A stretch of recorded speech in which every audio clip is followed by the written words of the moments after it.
Hey guys, I'm the IT Collector, and today I'm going to continue with the reviews on the Micro Galaxy Squadron line that is semi new, about a year old now. And this is the latest one I'm doing, which is the A Wing. This is a special review because I actually have the Action Fleet version that came out in the early 2000s by Galoob and Micro Machines. So it's a great vehicle to compare, and right off the bat you're going to tell that the scale is different.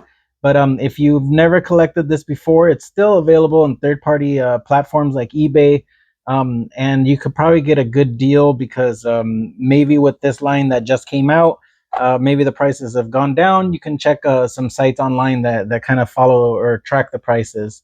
But that's what we're going to do. I'm going to open it up so you can take a look to see which line you want to collect and which one has better detail, what scale you like better. But either way, let's get to it. So now we are going to compare the Micro Galaxy Squadron, which is this one in my hand, to the Action Fleet, which is the one being displayed on the rotating stand there. So at first glance, you can tell that is a huge scale size difference. So if you're not familiar with this line, it is a little bit more to scale compared to the Action Fleet line, and it there's all types of ships and vehicles. They try to keep them semi in scale. For example, the AT-AT in the Action Fleet line is about this big. Obviously, that's not to scale, but in the Micro Galaxy Squadron line, it's about 14 inches high, so it's a little bit better in scale. So here's a close up of the actual ship from above. Not too much going on here. They didn't add that much detail. You do have the indent on the engine and all that type of stuff. A little bit of the color yellow in the back, so that's kind of cool. The guns, and it looks like the only landing gear is there, so it can sit level.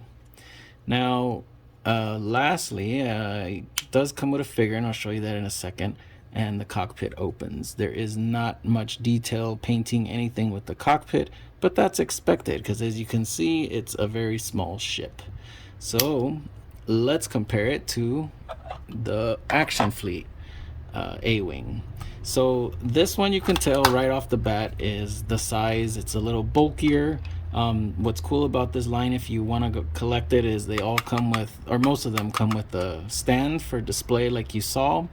And so it's kind of hit or miss on how much detail each ship has, but you can see here this has a little bit more indentions or grooves and things like that. The engines stand out, but they look a little cheesy.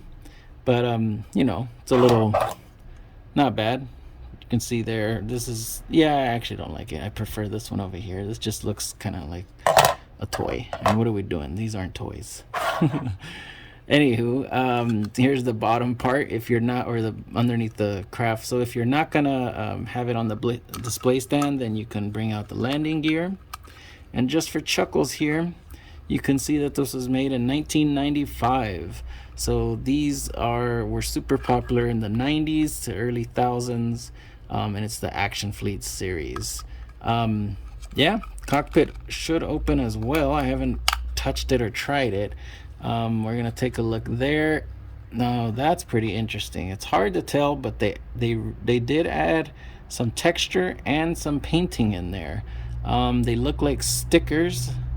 You can barely see it right there. Sorry, right there. That's not bad. They actually put some detail in there. So you see, that's what the benefit is. Pros and cons of the two lines. The other one didn't, as you saw. For example, look at this. Gun is painted here on the side, as opposed to just the regular plastic on the Micro Galaxy Squadron. So they both have their pros and cons, but I think the main gist, or main I guess difference between the two is the scale. It's very different, noticeable, and it really depends on how much display space you have and what exactly you're looking for. If you're looking for like let's say you like the, let's say you're a fan of A-wings, then you probably want this one because this one is bigger, displays well, it's easy to show off, right?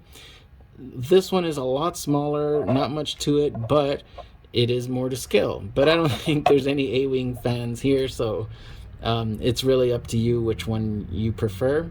But either way, it's I don't know. I right now I think I like the Micro Galaxy Squadron one. It just has more detail. You can see the paint color a little bit different.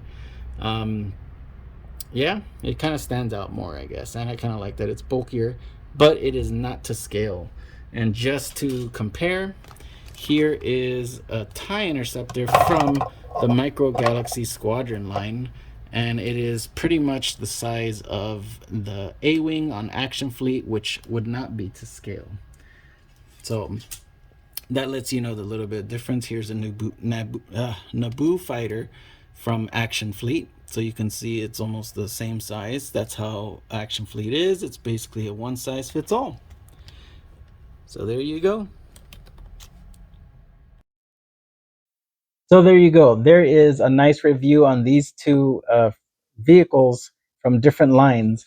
I hope it was informative for you. I hope it helps you see if you want to start getting into this new line that's out, or see if you want to start collecting the old one. I mean, there it is less vehicles, and you may find better prices because they've been out for a long time.